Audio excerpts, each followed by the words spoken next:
Hey guys, how y'all doing, and welcome back to the channel. My name's David and I fix RVs, and today I'm working under my bed again. Let me show you what I'm doing. Today's project is this transfer switch slash inverter. I'm going to be using this inverter slash transfer switch to power this one outlet that's right at the foot of my bed. And this one outlet is used to power my computer, my Wi-Fi router, television, an oil-filled heater. And this is the rest of the setup. I got the 314 amp hour Life PO4 battery, got some positive and negative bus bars in there, and a converter charger. For this 55 amp converter charger, I've got a 60 amp blade fuse right here that just goes from the charger straight to the bus. And then I've also got an 80 amp air conditioner, so I installed an 80 amp blade fuse for that too. This bus bar, I pretty much just installed that so that I could run my air conditioner wire in. And then I've got my blade fuse coming out up to the bus bar right up here. And then from the bus bar, I jumped down to a mega fuse right in there. And this guy is coming from this inverter. Now, the only thing I have left to do is I've got to get power into the inverter from the mains. And then I've got to get power out of the inverter to this outlet right down here. Now, I do have power coming from the main to this outlet already. Then it jumps out of this outlet over to this outlet, which is what I plug my converter charger into, and both of those wires are daisy chained together, and then the wires are pigtailed on right onto this outlet here. So I've got one wire going in from the main, one going out to the outlet in here, and then a pigtail that comes out to this. Now, if the power goes out, the automatic transfer switch will keep this power working. There shouldn't be any delay either. We won't have to reset clocks. It won't affect computers or anything. This outlet in here that the converter charger is plugged into will die, which is what we want. We don't want the converter charger to be plugged in and charging the battery during a power outage. The air conditioner wires are only long enough to come to right about here underneath my television, so this is the junction point that I added. And then I installed a shunt which monitors the air conditioner. It also keeps track of the voltage at the battery. And then from there I extended those wires down. I had to add about 4 feet to get up under the bed into this area. I do have some space right there to add another battery in the future, or even more back there if I want, but I bought a second battery and a third battery actually, but the other two that I bought were the smart batteries. They have Bluetooth. This one does not have Bluetooth. I talked to WattCycle about paralleling the smart batteries and the dumb batteries together, and they said that they don't recommend it. So for now, this battery is going to be on its own. In the future, though, I will be paralleling a second battery in here. I also want to have a second battery just in case I decide to upgrade to a 24-volt system later. This right here is a 12-volt system. And after I wrap up in the bedroom, I do have this 24-volt all-in-one system. This is going to power the rest of the RV. I'm just kind of isolating this one outlet from the main panel. Like I said, this is a 24-volt setup, so I've got this is a 24 to 12-volt DC to DC converter. This is going to be the only Victron product that I have in my RV. I most likely will be picking up a couple of Victron shunts in the future, probably one for the bedroom and one for the main panel. The outlet that we're working on the bedroom is a dedicated outlet coming from the RV pedestal, and we're plugged into this 20 amp GFCI outlet. This outlet is isolated and completely separate from the rest of the outlets and the rest of the electrical system in the RV. I've got a ground bar down here with a solid number 10 copper wire coming from underneath the RV. I actually bolted that right to the frame of the RV. Then I've got 2 jumpers coming out of it. One of them comes from there to the converter, and then the other one is coming over here to the inverter.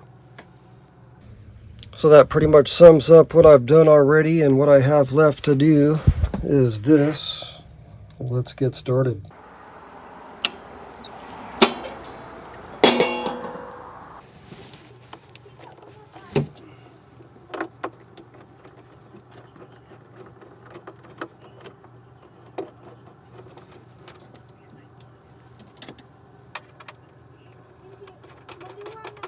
I've set up some metal flexible conduit down here just to give the wire a little bit of protection, and I've got my line and my load are already labeled. on both ends, line and load here. If you don't know, line is going to be the power going into the inverter, load's going to be the power leaving the inverter, going directly to that outlet right down there.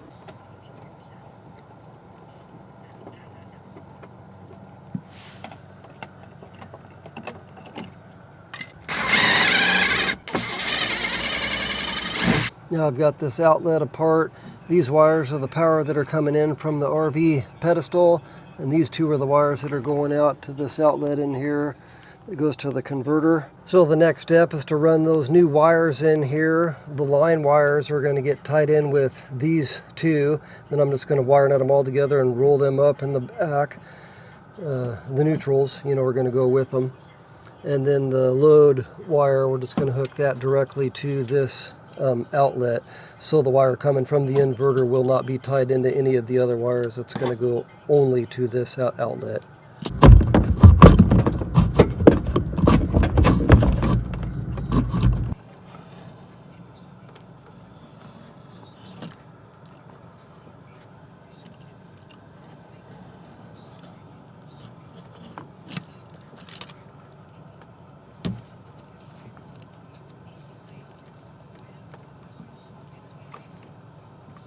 Here's a little something I like to do with my line. I just twist it a couple of times.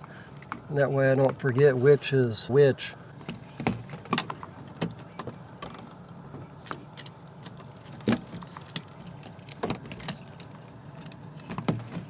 Now that we've got everything separated, you can see that this is the load wire coming from the inverter. That's going to be the power for the outlet. That's the only wire that's going to go here. And all the rest of these wires, the whites are all going to get junctioned together. The blacks are going to get junctioned together. Then I'm just going to roll them in the back.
Now this side's done. Now we just need to move on to the inverter.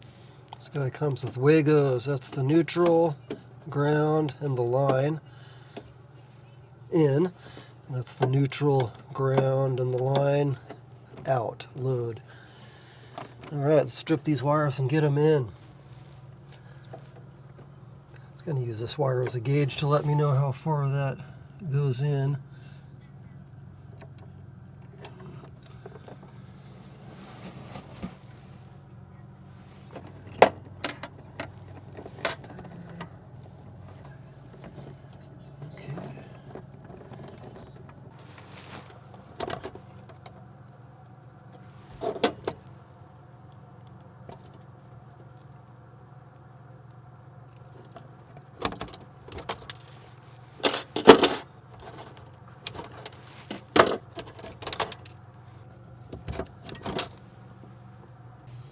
Okay, we've got them all cut off to the correct length. That's my line. Line goes right here. Let's close that one. Ground goes in the middle.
I didn't really like the way that looked with the insulation outside of the case, so I redid it. And I also got my shrink wrap on there. All right, hit the breaker. The power is on the inverter. Let's look down here. The charger, converter charger is charging. Down here, the outlet is working. Now I'm going to go outside and turn off the breaker so we can simulate a power outage. Let's see what happens.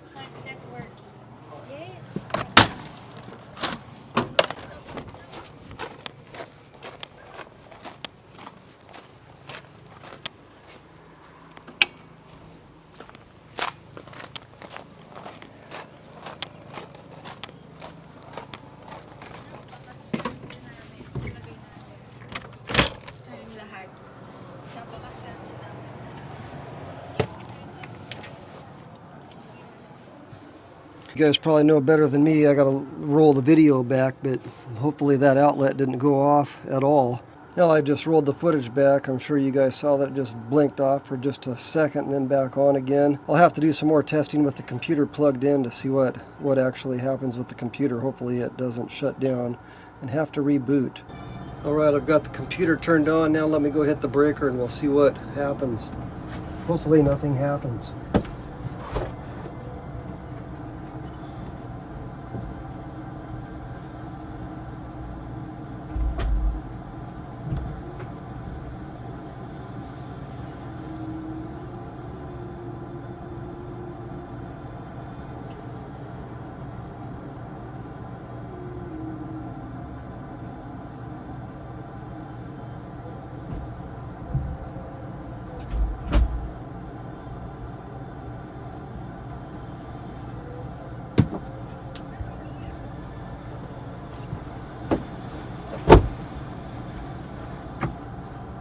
Well, that's great news. This system is working exactly as I hoped.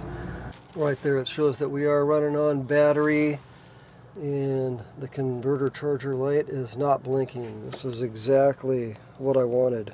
The next video should be the all-in-one system install for the main panel. Alright guys, I hope you enjoyed my little update video. Thanks for watching and I'll see you next time.